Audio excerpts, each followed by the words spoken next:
Let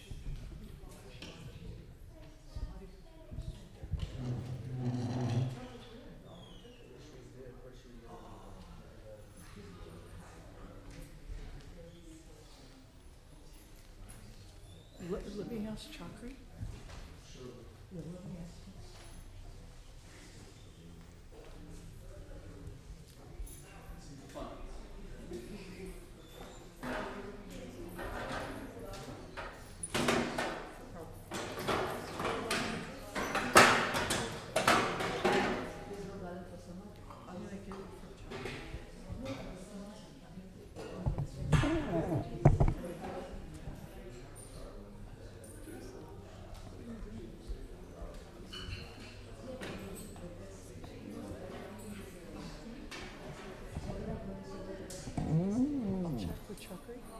He didn't take that. Nobody takes Jagna for this brother as card.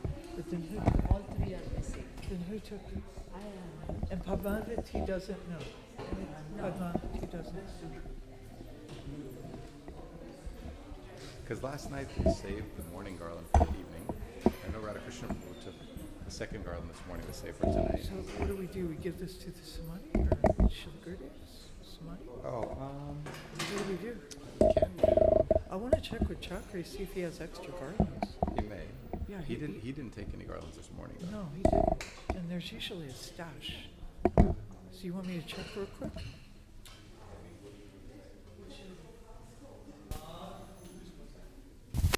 Hare Krishna. Hare Krishna. Hare Krishna.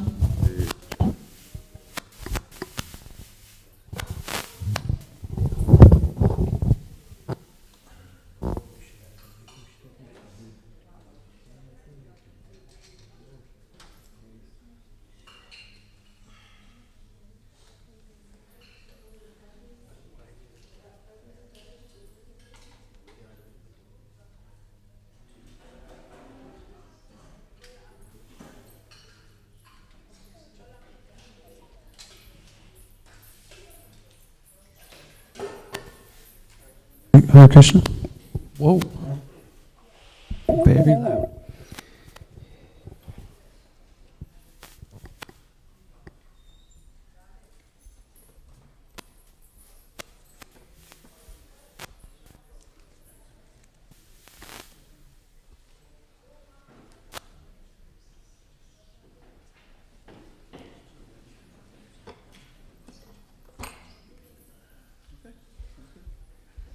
Do you know whether we have a Canto 4?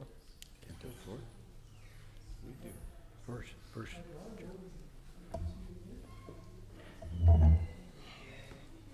Oh, is this it down here? Thank you. Yeah.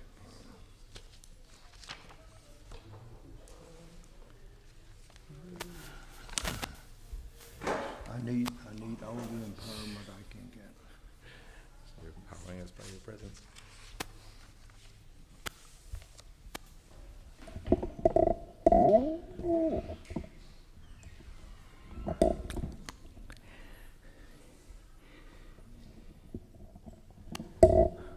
Good morning. Good morning. And Hare Krishna to everyone. Is this going to be too loud?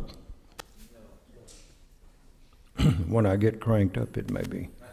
So we may have to turn it down a little bit. Hare Krishna, Prabhu. My name is Rupanuga Das, for those of you who have not yet met me. I'm a disciple of His Holiness Tamal Krishna Goswami Maharaj, and a grand disciple of His Divine Grace A.C. Bhaktivedanta Swami Maharaj, Srila Prabhupada. This morning we're going to be reading in chapter 2 of Canto 4. We'll be covering text number 27 through 35, and then we'll come back and focus in on text number 33. You got that? Did you write that down? I can't even remember.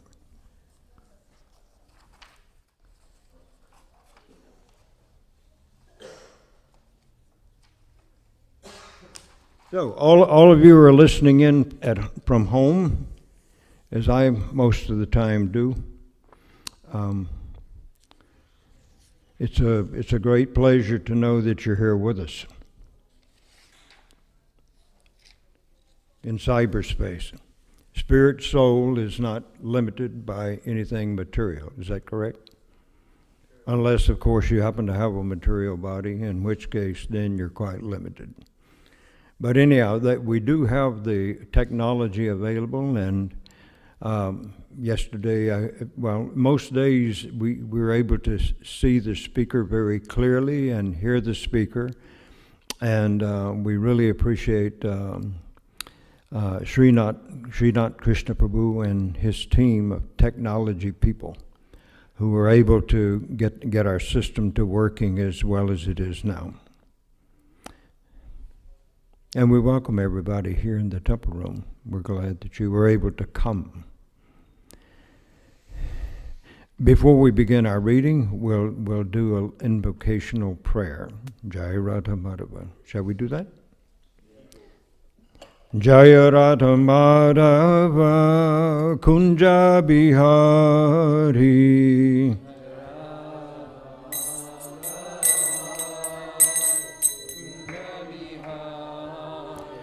A little faster. Jaya Radha Madhava Kunja Bihari.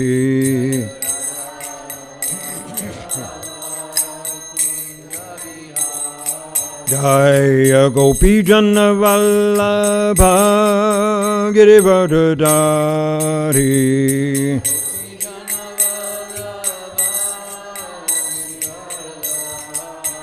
Jaya Gopi Jana Vallabha Girivardhari.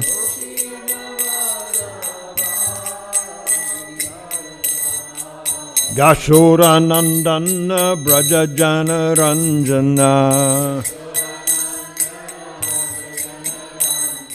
Yashodanandana Brajajana Ranjana. Yashodanandana Brajajana Ranjana. Yashodanandana Brajajana Ranjana. Yamuna Tira Vanachari. Yamuna Tira Vanachari. Jaya Radha Madhava Kunja Bihari.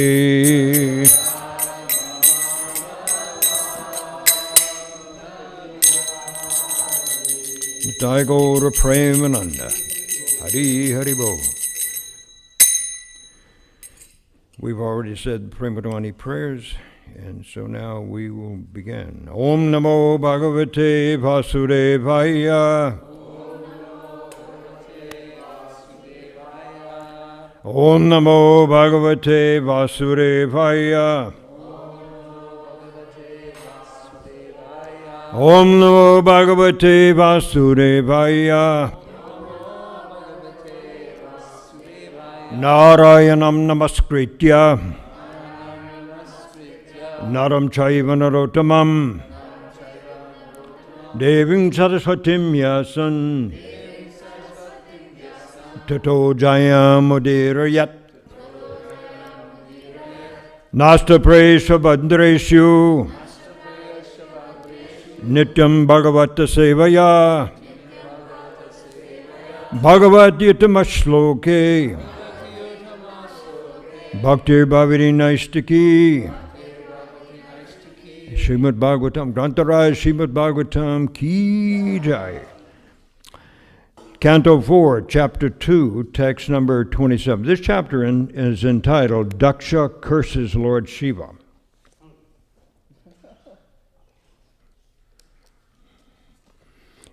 It's a fiery chapter, and the one that comes after it is even more fiery.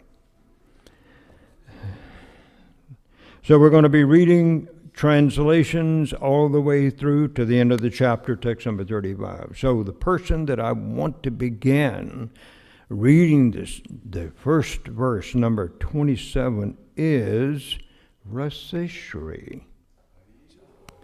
I've been hearing her chant on the internet, and now I want to hear her chant in real life person.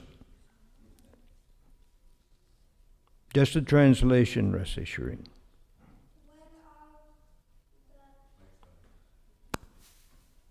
Give a little help. Oh, it's not on yet. She doesn't need much help. She's pretty good. When all the hereditary brahmanas were thus cursed by Nandisvara, the sage Bhrigu, as a reaction, condemned the followers of Lord Shiva with this very strong Brahminical curse. Okay, so the hereditary Brahmanas are being cursed by Lord Shiva's disciple, Nandishwar. And then the sage Bhrigu turns around and starts cursing am I saying this right? Starts to curse, let me get that right. As a reaction, condemned the followers of Lord Shiva. All right, Nandishwar was cursing Daksha and his followers. And so Bhrigu, as a reaction, condemned the followers of Lord Shiva. So cursing and counter-cursing.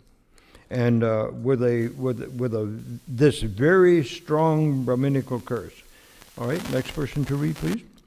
One who takes a vow to satisfy Lord Shiva or who follows such principles will certainly become an atheist and be diverted from transcendental scriptural injunctions.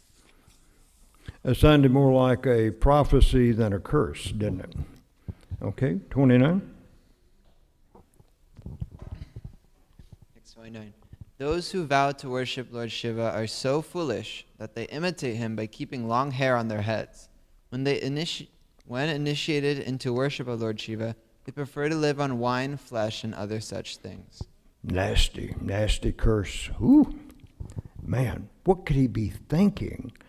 You know, cursing the followers of Lord Shiva like that. All right, text number 30. Bhrigu Muni continued, since you blaspheme the Vedas and the Brahmanas, who are the followers of the Vedic principles, it is understood that you have already taken shelter of the doctrine of atheism. Okay, very good. 31. The Vedas give the eternal regulative principles for auspicious advancement in human civilization, which have been rigidly followed in the past. The strong evidence of this principle is the Supreme Personality of Godhead, who is called Janardhana, the well-wisher of all living entities. Okay, very good. Text number 32. By blaspheming the principles of the Vedas, which are pure and supreme path, the saintly person, certainly you followers of Bhupati, Lord Shiva, will descend to the standard of atheism without a doubt. Bhutapati. You know, when I read this, I realized that I did not remember having read this before, that Lord Shiva was known as also as Bhutapati. Okay, text number 33. The saga Maitreya said, when such cursing and counter-cursing was going on between Lord Shiva followers and the parties of Daksha and Bhrigu, Lord Shiva became very morose. Now saying anything, he left the arena of the sacrifice, followed by his disciples. Okay, good. That's 33, and we're going to come back to that in just a minute. 34, please. The sage Maitreya continued, O Vidura, all the progenitors of this universal population thus executed a sacrifice for thousands of years. For sacrifice is the best way to worship the Supreme Lord, Hari, the personality of Godhead. And we're going to find it interesting that the persons who were performing the sacrifice and those who were participating in it just carried on even after all this cursing and counter-cursing. They said, well, let's get on with our business, you know. Enough of this. Okay, 35. My dear Vidura, carrier of bows and arrows, all the demigods who were performing the sacrifice took their bath at the confluence of the Ganges and Yamuna. After completing the yajna performance, such a bath is called Avabhrita Snana. After thus becoming purified in the heart, they departed for their respective abodes. Okay, there's another incident in which a large group of people were going to the river to perform this avabrita snana. And this was at the end of the Battle of Kurukshetra, in which Yudhishthira Maharaj, who was king, and his brothers and his wives and other associates, they came to the river to help to free them from the sins that they had to commit in the Battle of Kurukshetra. Okay, now let us go back over to text number 33. And I think we'll do word-for-word translations. I'll have you repeat after I say the verse, or the text, and then right after that we'll have the translations. So let us begin. Maitreya Uvacha. Maitreya said, Tasya, of him, evam, thus, Varata, being spoken, Shapam, curse, Brigo, of Brigu, Sa, he, Nischakrama. Did I skip one? I beg your pardon. Bhagavan, the possessor of all opulences. Bhava, Lord Shiva. Nischakrama, went. Tata, from there. Kinchit, somewhat. Vimana, morose. Eva, as. Sa Anuga, followed by his disciples. And I'll read the translation once again. The sage Maitreya said, when such cursing and counter-cursing was going on between Lord Shiva's followers and the parties of Daksha and Brigu, Lord Shiva became very morose. Not saying anything, he left the arena of sacrifice, followed by his disciples. Justadumna Prabhu, would you please read the purport?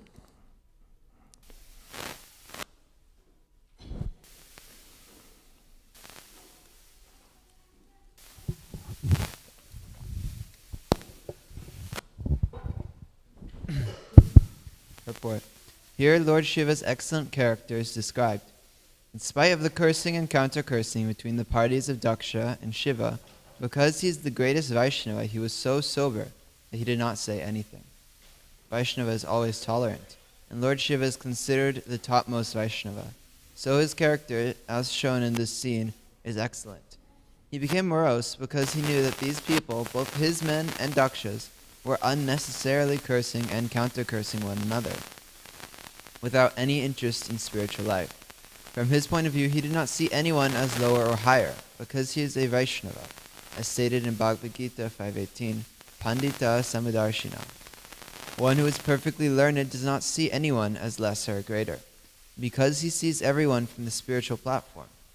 Thus, the only alternative left to Lord Shiva was to leave, in order to stop his follower, Nandishvara, as well as Bhrigu Muni, from cursing and counter-cursing in that way. So that was the reason for Lord Shiva's leaving the assembly, because he wanted to end the cursing and counter-cursing.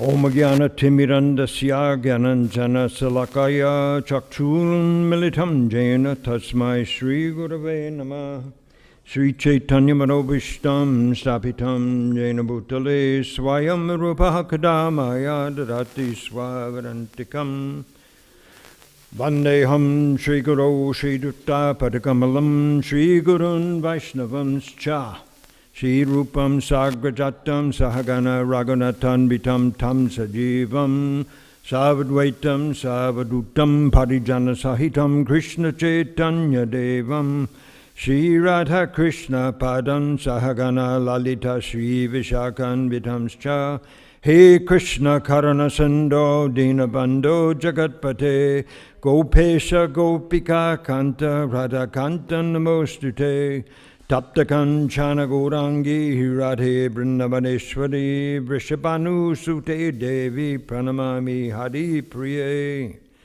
Jai Shri Krishna Chaitanya Prabhu Nityananda Shri Advaita Gadadhar Shivasari Gaura Bhakta Vrinda Hare Krishna Krishna Krishna Hare Hare Hare Rama Rama Rama Hare Hare. And now to my spiritual master. Nama Om Vishnu Padaya Krishna Pristaya Bhutale Srimate Tamar Krishna Go Samaniti Namane.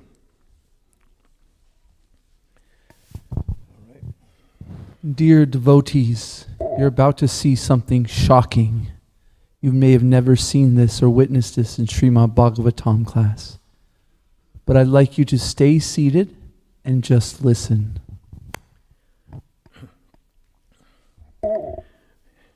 Cursing and counter-cursing. And it seems to me that one of the sources of problems for this community has been the young people coming into it.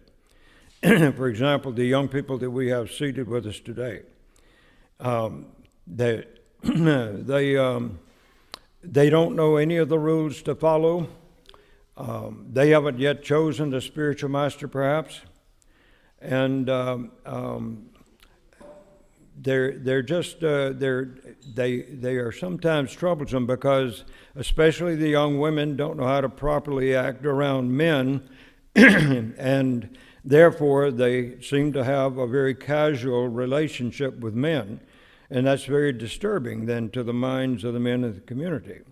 And of course the young men have their own problems as well because they come in maybe tempered by the Western society that we're in. And that doesn't form a nice basis for being able to deal with women properly. It seems the elderlies in your group have no problem criticizing all of the young devotees, and I mean, seems like you guys just go around destroying this enthusiasm that we have for our spiritual lives. You know, I don't think that senior devotees should go around looking down on all of the younger devotees. You know, we're learning, and you guys were once young devotees, so I just don't see why there's any reason to come and destroy the enthusiasm that we have to gain our spiritual growth. Well, look, I'm looking at yourself, and I wish the cameras could focus on you. Because you happen to be one of those beautiful young women that come into our community, and here you are, very nicely dressed, and your head is not covered, and you're wearing very fancy clothes, and so you're extremely attractive. So unless you have learned to follow the principles properly of being in a community such as this, you're going to make mistakes. I've seen you out and about just wearing your street clothes, carrying your guns, you know, you old conservative fool. I've seen you talking to women alone in secluded areas. I've never, you know, which that stuff isn't okay, but you seem to be going around and doing it. Well, that may be true, but then we find that, you know, the young people fail to recognize and to have the correct, let's see, how do we say, the proper respectful behavior toward the older people. And I've known, you know, a few men in this community and maybe in other communities too, who were maybe seduced a little bit by the nice attention that they were given by young persons, and I'm sure that that's probably happened with young men as well. I disagree. I think that the older men in the community find every opportunity to find a woman and then individually talk to them, secluded in a space where they're alone, and I don't think that that's right.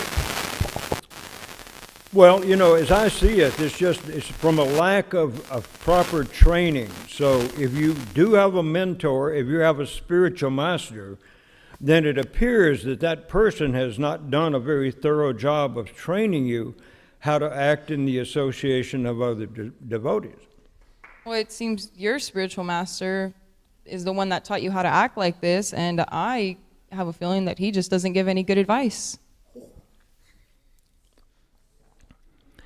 Well, everything begins at the top, doesn't it? And if you're not given the proper instructions by your spiritual authority, then you're going to cause problems wherever you go.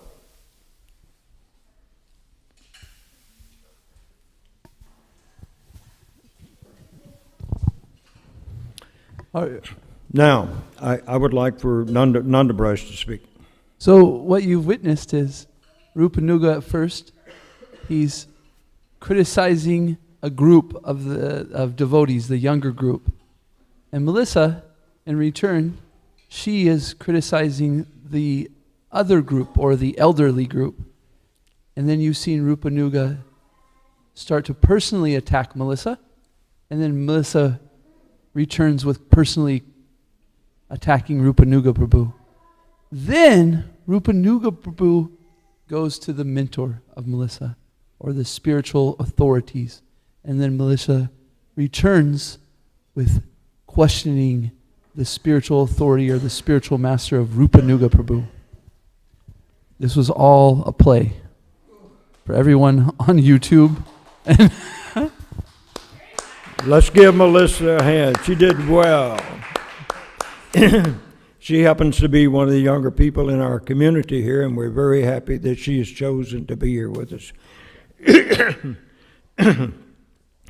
And this was practically extemporaneous. Could you give me some water, please?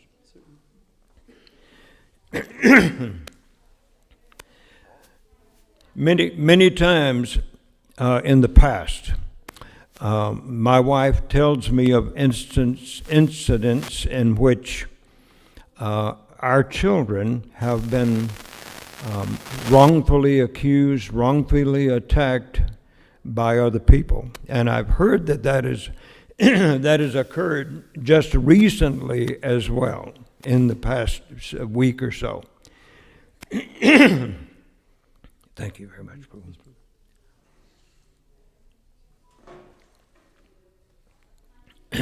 A little hint for those of you who might find yourself giving a talk or giving classes. It's said that when you speak, you get rid of about 1 pint of fluid in your body per hour by your breath going out. So that's the reason that, for talk shows and that sort of thing, they always have a cup.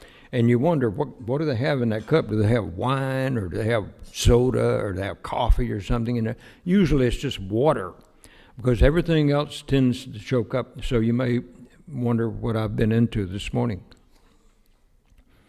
Just water. Gun toting.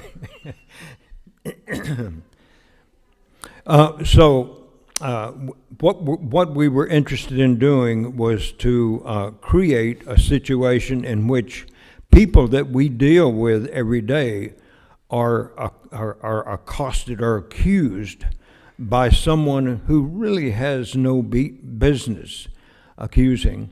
So I would like to ask you, what do we do whenever we are accused by someone of doing something wrong? What's the proper way for us as Vaishnavas to react? That is a question to be answered.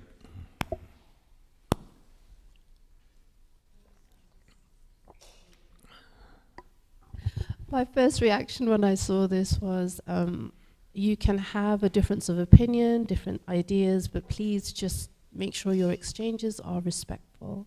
Because if you truly believe that there's divinity in everybody, then you really wouldn't want to hurt a devotee or non-devotee. Okay, one moment. When she first saw the play, her thought was that we really need to respect each other, because the divinity of within us is both in devotees and non-devotees. Be respectful. I guess you're wondering why this man is sitting here close to me. at my age, the hearing is way gone.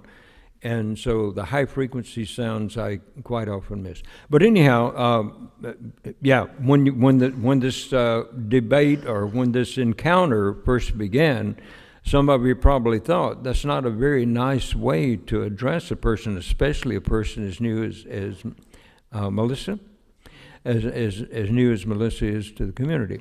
And I have to give her praise for even taking on this responsibility. Because that's not an easy thing to do, especially when you're going up against an old person, right, who's supposed to know everything and do everything right. But that doesn't always occur, does it? So that was one thing that we have to remember, is that we have respect for the other. But what else can we do whenever we are faced with someone who is saying mean things about us, or maybe somebody that we care about? Yes, please. Microphone.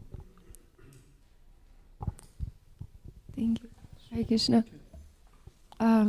Yeah, I like Mataji's point. I was also thinking that we can accept what this person is saying and just try to hear the message rather than the tone that it is coming, and accept that it is Krishna speaking through someone, though it might be difficult to hear. And why do you choose the very hardest thing to do? Oh, Isn't that hard? Isn't it hard just to accept it as something coming to us that we're due? Yes. And this person is not to blame for making me feel really rotten, but rather it's something that I've done in the past, and Krishna is engaging this person and bringing to me the reactions that I have to take. That is really hard to bring yourself to do, especially when somebody is right there in front of you telling you everything that is true that is not so good. Yeah, yes, and even going beyond like, oh, I deserve this or something like this, just seeing it as Krishna is trying to tell me something, but I cannot hear because I am listening too much to how it is coming off. So, yeah, just seeing it more as just Krishna speaking through someone. Really hard. Someone else. Suggestion. I want Dristadumna to speak, please. Can you repeat the question? The question? Let's see if I can remember it. What are other ways that we can whenever we encounter someone who is really shooting arrows at us, darts, nasty words, what are other ways besides the two that have been mentioned, remembering the divinity in each person and also accepting what has come to us as a result of our own past misdeeds? I was thinking I'd probably leave until I'm no longer emotionally invested in it. And, I'd take time to think. I'd take time to, let it settle down before I even respond back to them. So hopefully when I do respond, it'll be in like a more clear-headed space. Okay. Leave instead of reacting right there on the spot and trying to defend yourself. Just turn and walk away. You can even offer a little gesture of respect to the person and just turn and walk away. And it takes time to learn to do those things, because we are quite often, especially in the early part of our association with devotees of the Lord, we find that we are very much reactive. We're very defensive of our positions, and we learn to do that, to be that way when we're out there in the society, do we not? We have to. Otherwise, what do they say? If you don't stand up for yourself, somebody just trample all over you. But when we come into the association of devotees, we find that anything that makes us feel bad, which means any criticism, either just or not, is not coming essentially, in essence, from the person who is right in front of us, barking at us, but rather it's coming from something that we've done in the past. And Lord Krishna is just using this other person to help free us of reactions that we had to take. And as we understand it, devotees of the Lord have those reactions quite often minimized by the Lord. In other words, instead of cutting off your hand, you scratch your finger or something like that. That's an example of that. But it's just one of the hardest things in the world, isn't it? To be faced with a detractor who is saying all kinds of bad things about your work, your family, anything that is associated with you, because we have such a close affiliation with those things that we consider to be ours. Our house, our car, our child, our wife, our husband. And so we are naturally inclined to put up a big defensive front. That takes a while to overcome. What is the best way to overcome that defensiveness? That's not a rhetorical question. I'd like an answer, please. Microphone over here.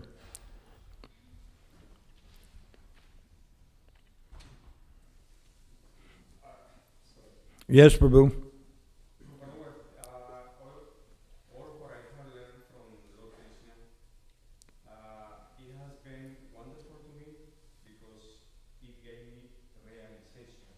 Hold the mic up like this. Hold the mic at your mouth. Realization is very different. Very different about the, to look something, intellectually. Young people, they don't have the same realization, even if they never had been here in the temple. But they got knowledge from many experience, you know what I mean? You cannot compare Rupanuga with you, with me, I think this is not right.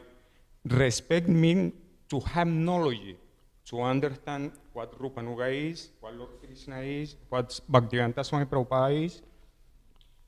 Bhaktivedanta Swami Prabhupada once was talking about the likes. This life is not about likes. It's about obediences. And that's what in Krishna consciousness I have learned. You know what I mean?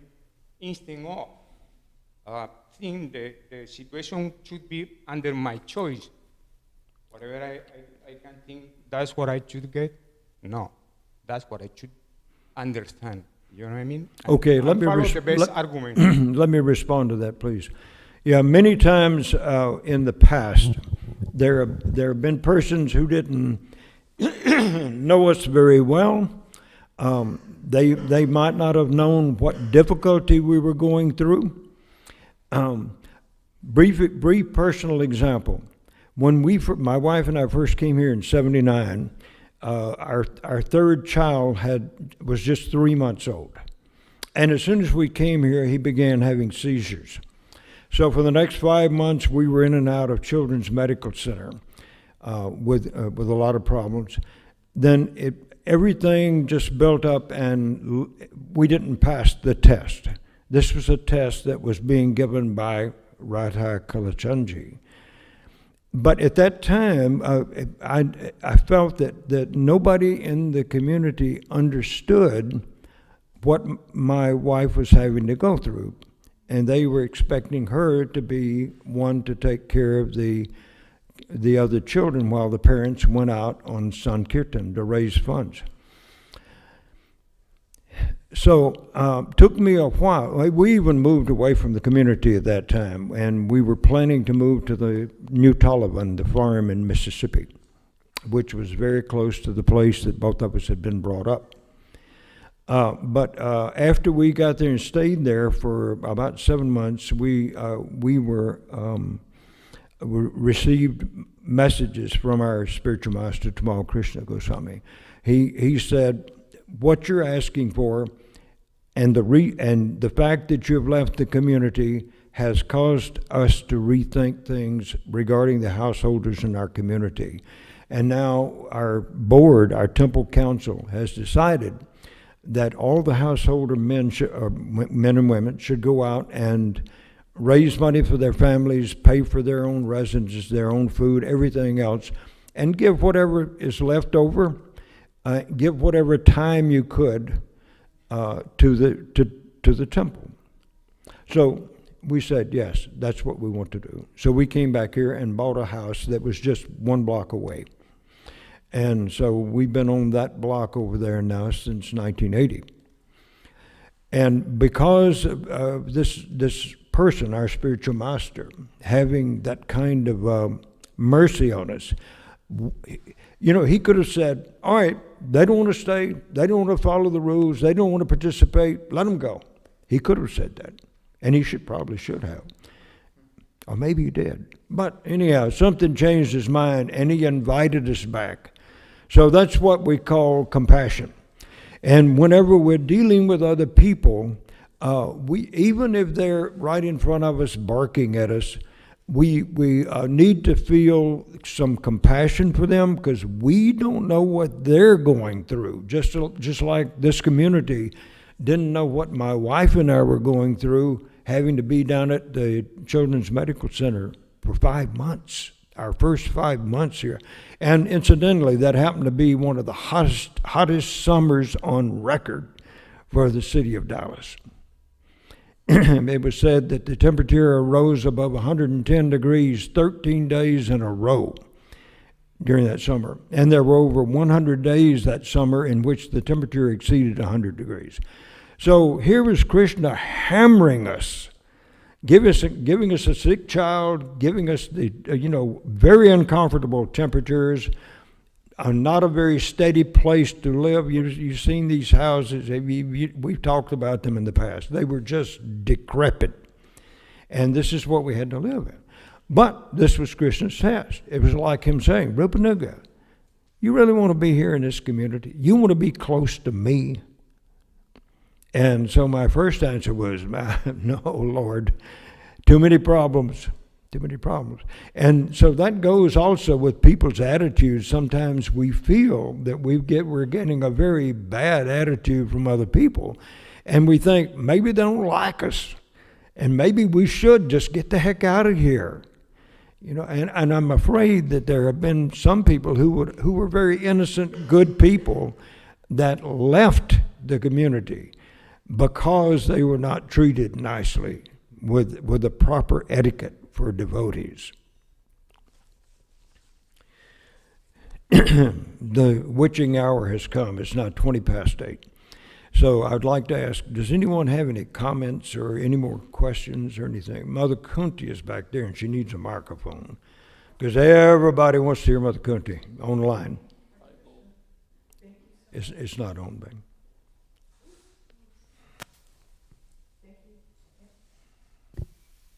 Haribo. Rupanuga, thank you so much. We were all seeing off Jacaranda and Mother Tulsi Saki, so I missed that first fireworks that were going on in here. Did you leave then? Pardon me? Did you leave because of the fireworks? It was like I had two reasons.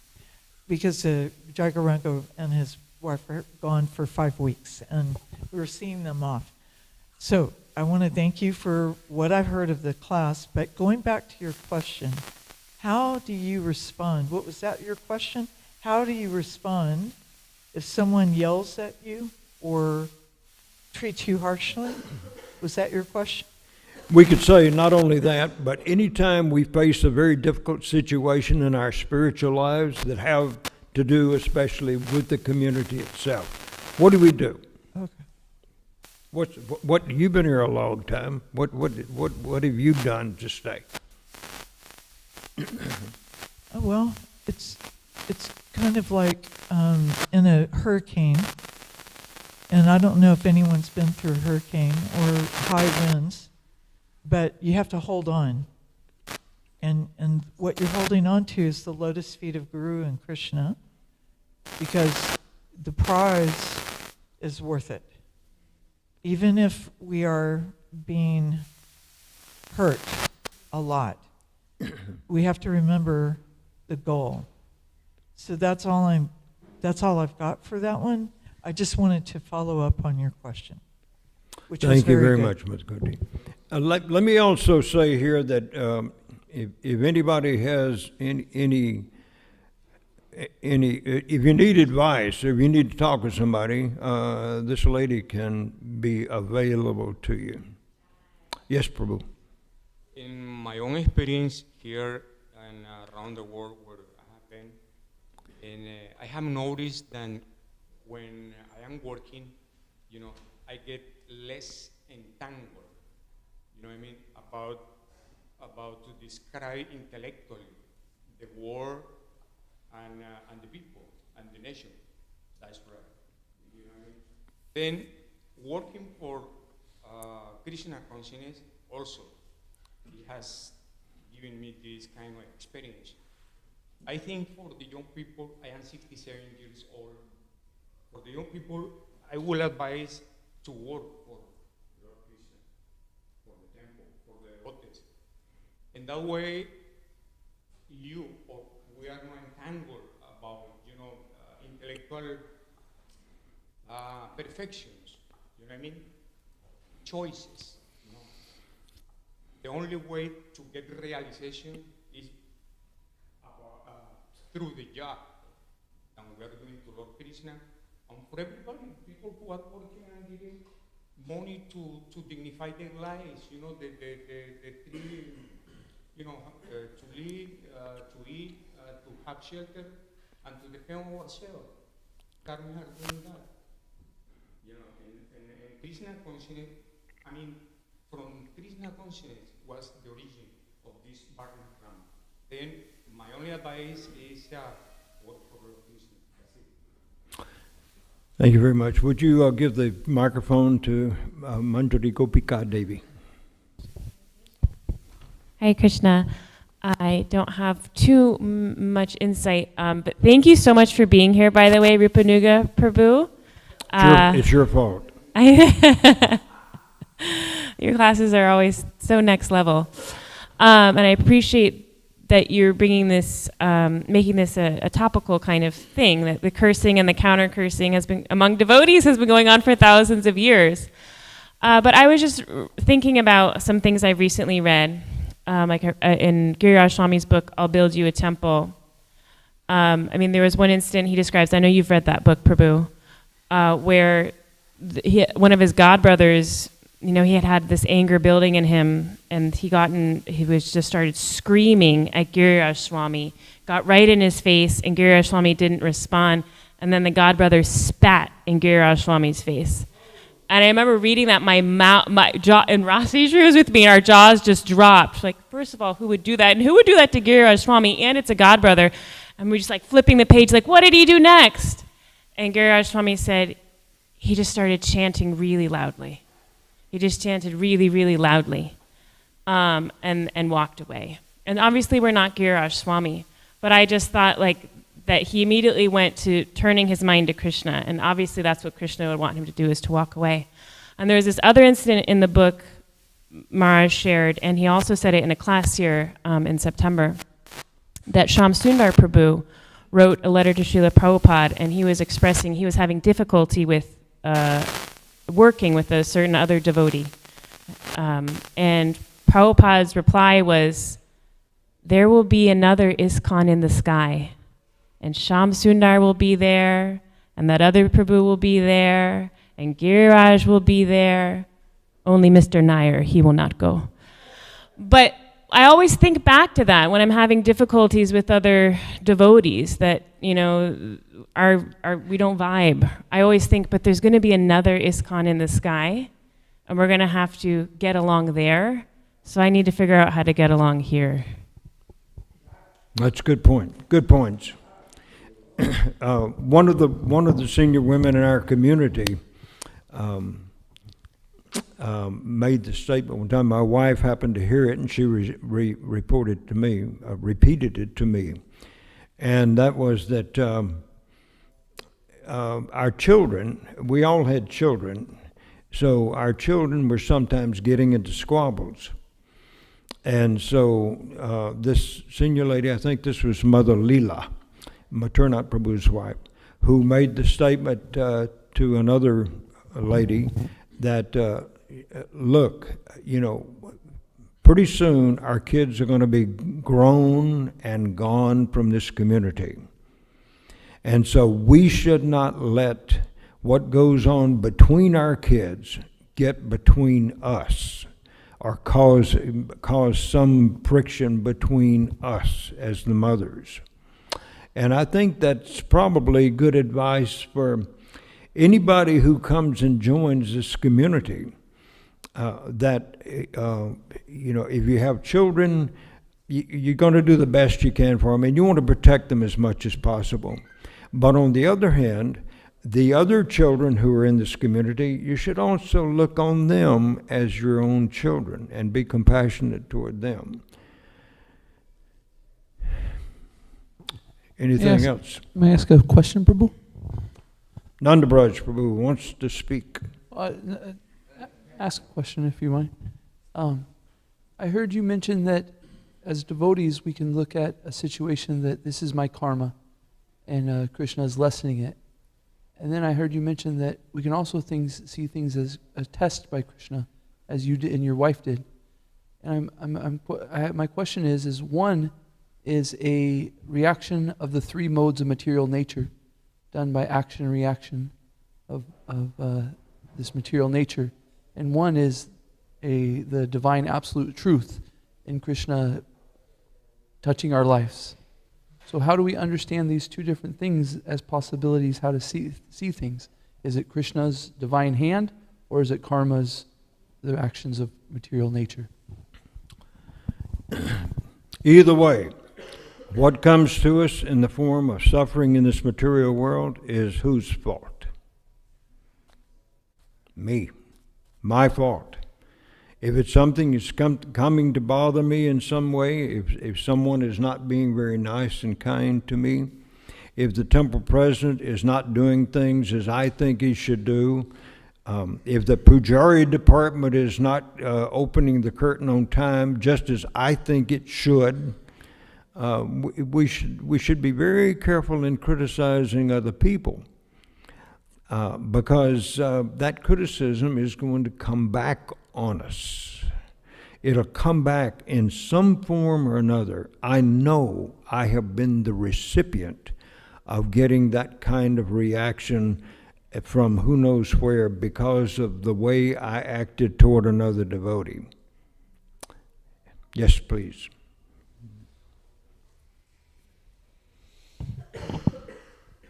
So a devotee that is in ISKCON or maybe in a community of it, if they've been, cheated or manipulated or abused by ISKCON, is that their karma or their fault?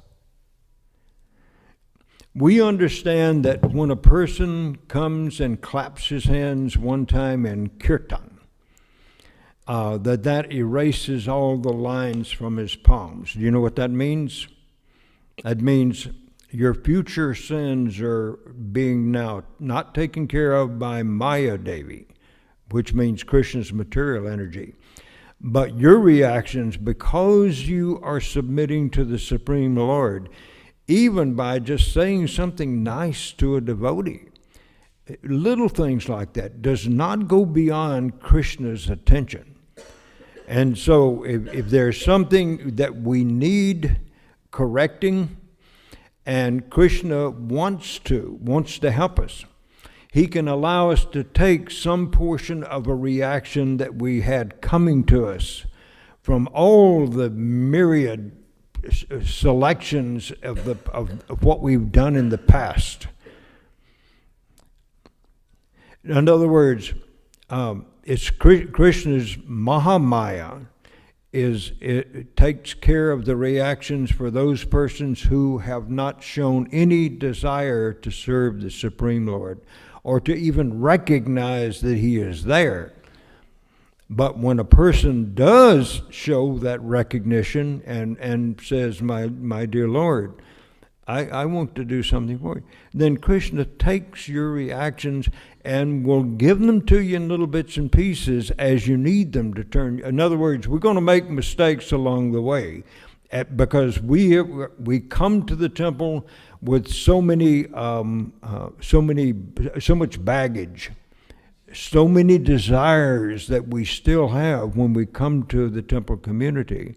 And so when Krishna sees that those desires are leading us astray, he will let us take our reactions. Maybe not from that particular moment, but for some moment in the past, he will give us that. Krishna will not make you suffer for no good reason. He will not do it. If he did, he would be unjust. And we know Krishna not to be unjust. He's not going to make us suffer for what Adam and Eve did, as the Christians would have us think. Or some people in the Christian church interpret things that way. They say for the sins of the original couple in this world, everybody else after them has got to suffer. That's not fair. You know, if your parents cause trouble in society, one of your parents, like if my father was a drunkard and a thief, you know, Krishna's not going to make me suffer for that. Now, I will suffer because I have to live in the house of a person who's a drunkard and a thief. That's bad enough. But that also is coming not just from some random selection. I mean, that, you know, when my parents had sexual intercourse and then I was conceived as a result of that. That was not random. I was sent into that household for a particular reason. So whatever suffering is coming to us, we're due it. Do you understand? It is ours, and we've got to pay for it. When we offer ourselves to Krishna, Krishna takes over all of our past reactions and will give them to us as we need them. Is that okay? Otherwise, Krishna's not playing fair.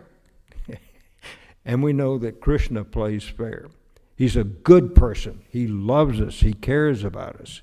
And he wants us out of this stinking material world. Which wouldn't be a stinking material world if there weren't so many mistakes being made with the use of resources in there. Anything else? One last point, one last question. What? It's 8:35, so I think this will be the last question or comment. Make it brief, because we're out of time. Do you consider the mode of the nature the origin of the karma? Do you understand my question? I'm sorry? Do you consider the origin of the karma, the mode of the nature is the origin of the karma? This is my question for you. I don't understand the question. Nandabraj, restate the question. So from what I understood, Prabhu said, is the modes of material nature the origin of karma?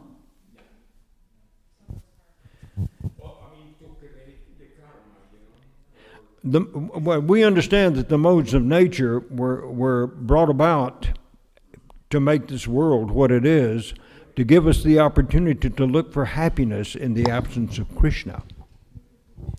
And when we're looking for happiness outside of Krishna, then that means we're dealing with the material energy of Krishna. And here's the point. Anything that we do in this material world to try to bring happiness to us is going to have some negative effect unless it is associated with Krishna. Anything, purchasing a new car, getting a wife or a husband, having children, all those things, you know, there's going to be a little bit of pleasure in there, but then just like with that new car, it's going to get old, it's going to require repairs, it's going to cost us money, and that's not a pleasant thing. So, anything that we do in this material world, especially if we're using someone else, or we're using some chemical substance to find happiness in our lives, we're going to pay a price for that. If we're using Krishna's material energy to try to find happiness for ourselves, there's going to be a price to pay. Okay. But the devotees... Sorry, go ahead. Go ahead, please. Well, what I'm trying to tell you is the verse in Bhagavad Gita, Davi hiesham gunamayi mama maya duratyaya mameva ye prapadyante mayamitam tarantite. Shri Krishna tells us that this divine energy of mine, consisting of the three modes of material nature, is very difficult to overcome. But one who surrenders unto me can easily cross beyond it. Sorry to interrupt. Thank you, Brother Kunti. Also, we have to remember what Krishna said when he was talking to Arjuna out on the battlefield after he showed him his universal form. He says, understand that all of these material wonders that you see here, the entire material creation, springs but from a spark of my splendor. Krishna is in total control of our lives, and if we let him do so, then he will show us how to become happy in this material world. Hare Krishna.